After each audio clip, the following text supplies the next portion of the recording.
In March of 1938, something far more dangerous than soldiers crossed the borders of Vienna. It was not the sound of boots that changed the city first. It was permission. Permission to hate openly. Permission to look away. Permission to hurt others and call it loyalty. Overnight, familiar streets filled with unfamiliar symbols. Flags of a violent ideology hung from elegant buildings that once celebrated art, music, and learning.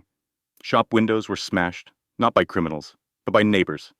Families were humiliated in public, while crowds watched in silence. Some cheered. Most did nothing. And that, perhaps, was the most terrifying moment of all. This is how darkness truly enters a nation, not through chaos, but through normalization. When cruelty becomes routine, when laws are rewritten to protect the abuser and punish the victim, when moral boundaries dissolve so gradually that people barely notice they are gone. History often comforts us with the illusion that evil looks obvious, that we would recognize it instantly. But in 1938, evil arrived wearing paperwork, uniforms, and promises of order. It spoke of national pride while quietly teaching people how to stop caring. And within that atmosphere, a certain kind of man found his opportunity. Not a madman screaming in the streets, but an ambitious, disciplined believer in hierarchy and control. A man who did not invent the system, but would soon exploit it with chilling efficiency. What follows is not merely a story about one individual. It is a story about a society that opened the door and what walked in once that door was unlocked. If you value deep, historical stories that confront uncomfortable truths and preserve memory, please subscribe to this channel and support our work. Your support allows us to continue telling the stories that must never be forgotten. Long before he wore a uniform, before power found him, the man at the center of this story was simply a restless child growing up on the quiet streets of Salzburg. His family was comfortable, respectable, and well-regarded. Books filled the house. Art hung on the walls. From the outside, it looked like stability. But stability is not the same as guidance, and order is not the same as moral direction. Those who knew him young remembered a boy who resisted limits but craved dominance. He challenged teachers, ignored rules, and bristled at correction. Authority angered him, unless he was the one exercising it. There was no evidence of compassion growing quietly beneath the surface, no instinct to question harm done to others. Instead, there was impatience, entitlement, and a growing belief that the world existed to be bent to his will. The city around him offered no counterbalance. In the aftermath of war, Salzburg, like much of Central Europe, was steeped in bitterness and uncertainty. Old certainties had collapsed. New ideologies rushed in to fill the void, offering simple answers to complex pain. For a young man without an inner compass, these ideas felt like relief. They divided the world cleanly into strong and weak, worthy and disposable. What mattered most was not poverty or privilege, but absence, an absence of restraint, of empathy, of moral friction. No voice told him that power demanded responsibility. No experience forced him to sit with the consequences of cruelty. And so, when radical ideas later offered him belonging without accountability, he did not hesitate. This is where monsters truly begin, not in moments of spectacular violence, but in quiet years where character goes unchallenged and conscience is never exercised. When history finally gave him permission, he was already prepared to accept it. By the time he reached early adulthood, the world no longer felt chaotic to him. It felt ready to be organized, ranked, and controlled. What had once been restlessness hardened into conviction. He was no longer searching for identity. He was searching for authority. An ideology offered him exactly that. He was drawn first to nationalist groups that promised discipline and renewal. Men marching in formation, speaking of sacrifice and destiny. The uniforms appealed to him, but even more seductive was the certainty. Here, questions were weakness, doubt was betrayal, obedience was purity. Yet he quickly grew impatient. These movements spoke loudly, but acted cautiously. They hesitated where he felt there should be no hesitation. The next step felt inevitable. He aligned himself with a more radical force, one that did not merely tolerate violence. What truly bound him to the ideology was not hatred alone, but reward. Aggression was noticed. Ruthlessness was praised. Advancement came swiftly to those willing to enforce racial doctrine without hesitation or mercy. In this world, brutality was not a flaw. It was a qualification. He began to understand something essential. Power did not require genius, only compliance. He did not need to think, only to execute. Responsibility flowed upward, leaving his hands free of guilt and heavy with authority.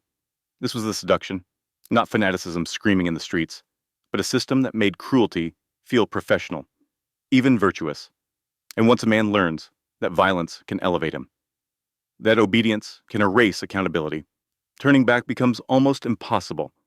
He had not lost himself to ideology. He had found a structure that finally rewarded exactly who he already was. When war finally arrived, it did not shock him. It clarified him. For millions, the outbreak of global conflict meant uncertainty, loss, and fear. For him, it meant access. War stripped away hesitation, accelerated careers, and erased moral friction. It turned ambition into necessity. He did not seek glory on the battlefield. He understood instinctively where real power lived. Not in trenches, but in offices. Not in gunfire, but in signatures. Assigned to occupied territories in Poland, he entered a world where authority was nearly unlimited and oversight dangerously thin. Cities like Krakow and Lublin became administrative laboratories where policy translated directly into human suffering. His work appeared bureaucratic. Inventories, relocations, transport schedules, but behind every document was a family erased, a life uprooted, a future terminated. He learned how to move people. Superiors praised his effectiveness. He was reliable, unemotional, fast. Suffering did not slow him. It validated his role. Each successful operation reinforced a dangerous belief that efficiency was virtue. That order justified anything done in its name. War did something else as well. It normalized the unthinkable. Acts that would have horrified him a decade earlier now felt routine. The extraordinary became ordinary. Paperwork became lethal. This is how mass violence scales. Not through chaos, but through professionals who treat destruction as a task to be completed. War gave him what he had always wanted, a world where ambition could advance without conscience, and where the cost was always paid by someone else.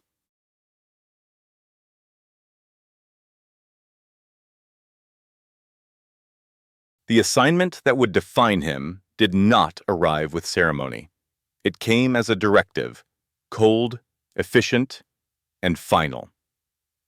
A new camp was to be built on the outskirts of Krakow, and he was chosen to oversee it. The location was deliberate. The land had once been sacred ground. Old Jewish cemeteries where generations had been laid to rest with prayer and dignity. Those graves were now obstacles to be cleared. Tombstones were smashed, coffins were broken open, human remains were shoveled aside like debris, and the cruelest irony followed. The living were forced to dig among the dead. Prisoners were made to construct the walls of their own captivity while standing on the bones of their ancestors. Hunger hollowed their bodies. Fear disciplined their movements. Death hovered, constant and arbitrary. For him, this was not desecration. It was efficiency. Sacredness had no place in his calculations. The camp was rising quickly. And speed mattered more than life. When labor slowed, executions restored momentum. Violence became a management tool, predictable, effective, and final. Soon, entire families arrived from the city. Homes emptied overnight. Streets fell silent. Those deemed strong enough were marched into the camp. The elderly, the sick, and children were separated and sent away. Their destination rarely spoken aloud but widely understood. The grounds. Once the camp was complete, it ceased to be merely a place of detention. It became his domain, absolute, personal, and unchecked. Within the fences outside Krakow, law no longer existed. Rules were replaced by mood. Survival depended not on behavior, but on chance. He made it clear from the beginning that mercy would not interfere with the order. Prisoners were told, explicitly and implicitly, that their lives held no value beyond his immediate judgment. A glance could be a sentence. A pause could be fatal. The randomness was intentional. Predictability would have allowed hope, and hope was dangerous. Executions were public and frequent. Sometimes they were punishment. Often they were demonstration. Men and women were shot for moving too slowly, for failing to understand an unspoken command, for existing at the wrong moment. Violence was not hidden behind walls. It was staged to educate. Fear was the curriculum.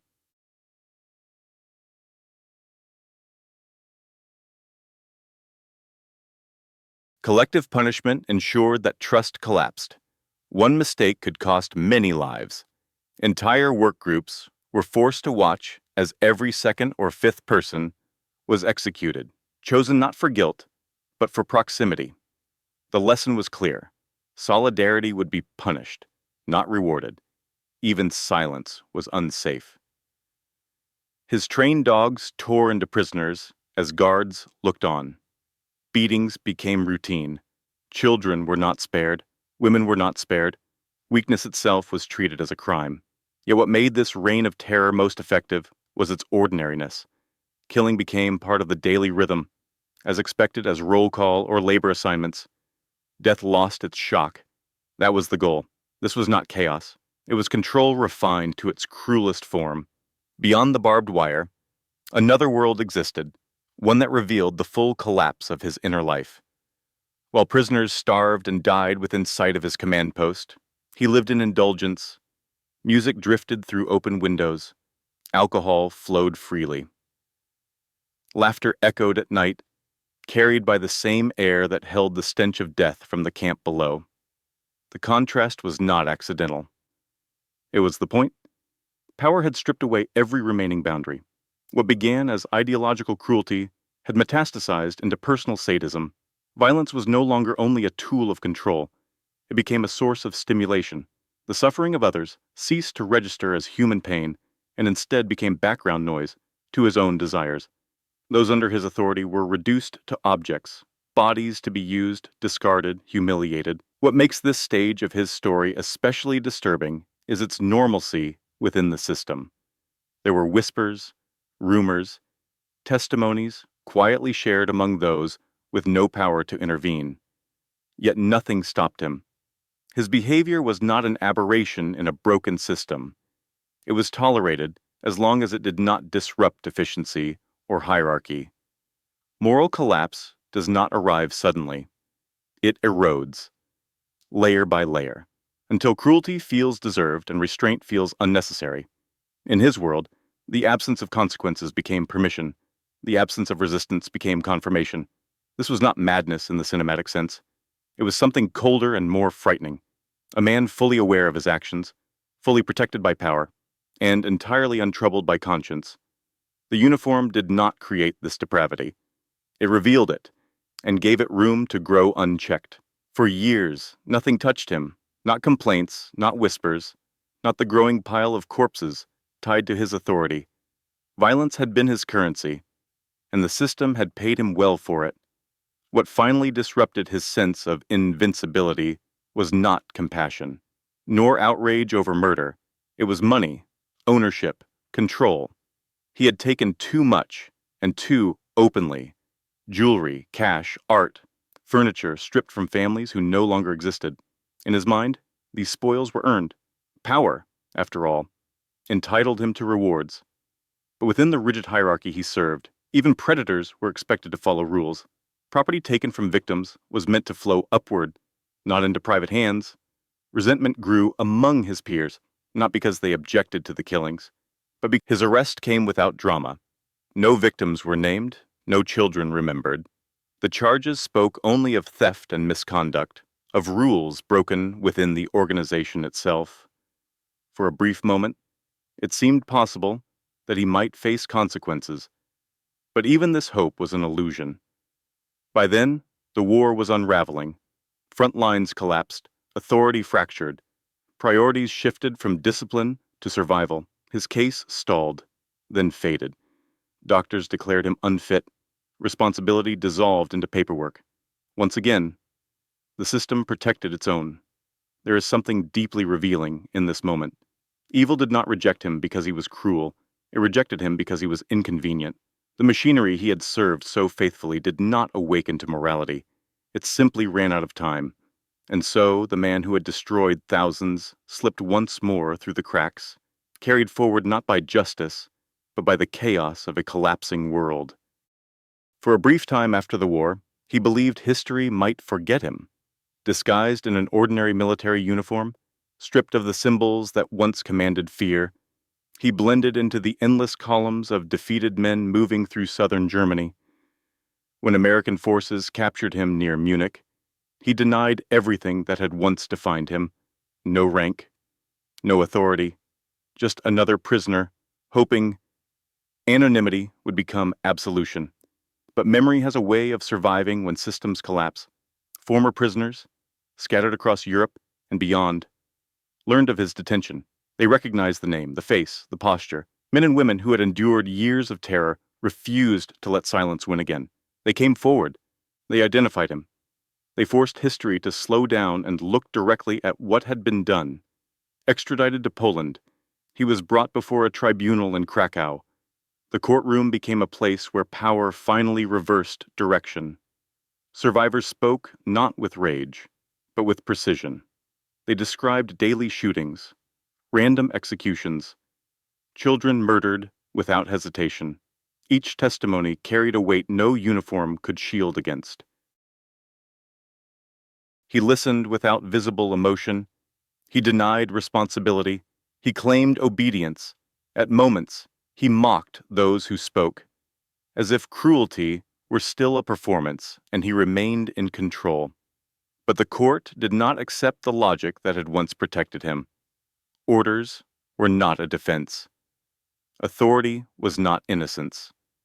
For the first time, his actions were named for what they were: crimes against humanity, not excesses of war, not misunderstandings of duty, crimes. Judgment did not erase the suffering.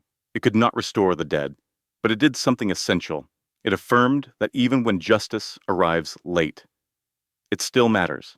That memory, when spoken aloud, can finally overpower fear. The execution was quiet, almost unsettlingly so. There were no crowds, no speeches, no spectacle worthy of the man who had once thrived on terror. In a prison in Krakow, the machinery of the state carried out its final task with procedural calm. The process was imperfect, even awkward, as if history itself resisted granting him a clean ending. When it was over, there was no transformation, no revelation, only absence. His death did not balance the scale. No execution ever could. Thousands of lives remained erased, families shattered beyond repair, futures stolen before they could unfold. Ending one life could not repay that debt. But justice is not mathematics. Its value lies not in equivalence, but in recognition, in naming what happened, in refusing to let silence become the final verdict. Afterward, his body was reduced to ash and scattered into moving water, leaving no grave, no place of pilgrimage, no marker for remembrance. The intention was clear. He would not be memorialized. History would not offer him permanence. Yet memory does not depend on stone or soil. It lives in testimony, in records, in the stories carried forward by those who survived and those who choose to listen. This is where the story truly ends, not with his death, but with our responsibility. His life demonstrates how easily ordinary ambition can align with extraordinary cruelty when systems reward obedience over conscience. He did not act alone, And he did not act in secret.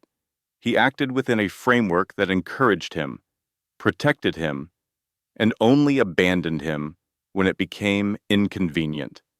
Moral reckoning is not about the past alone. It is a demand placed on every generation to recognize early signs, to resist the comfort of indifference, to understand that evil rarely announces itself as monstrous. It often arrives organized, justified, and patiently waiting for permission. The question history leaves us is not what kind of man he was. It is what kind of people. The story you have just heard is not only about one man, one uniform, or one regime.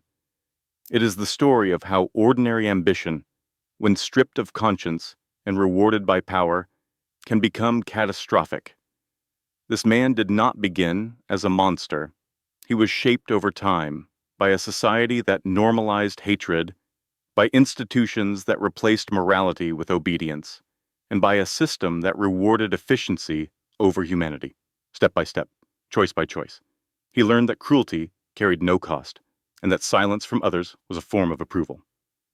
What makes this story especially unsettling is how familiar its ingredients are.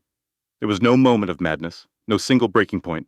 Instead, there was a routine, paperwork, promotions, permission. He lived in a world where rules existed, but justice did not, where laws protected power rather than people. By the time he stood before a court, the damage was irreversible. Judgment came late, but memory endured. The lesson here is not confined to history books. It lives in our present. Evil rarely announces itself with violence at first. It begins when people stop questioning authority, when convenience replaces courage, and when indifference feels safer than resistance.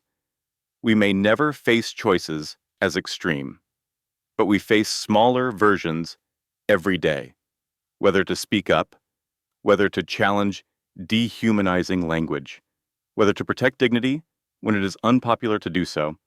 Applying this lesson today means staying morally alert. It means refusing to surrender responsibility to systems, leaders, or trends. It means remembering that obedience does not absolve us, and silence does not make us neutral. The past warns us, not because it is distant, but because it is repeatable. Now, a question for you. What do you believe is the most dangerous factor in allowing atrocities to happen? A. Unchecked authority. B. Widespread indifference. Comment A or B below.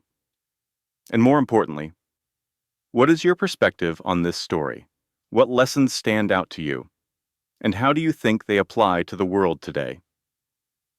Share your thoughts in the comments so others can learn from your view. If you value thoughtful, honest historical storytelling, please subscribe to the channel. Your support helps us continue creating meaningful content that remembers the past and challenges the present.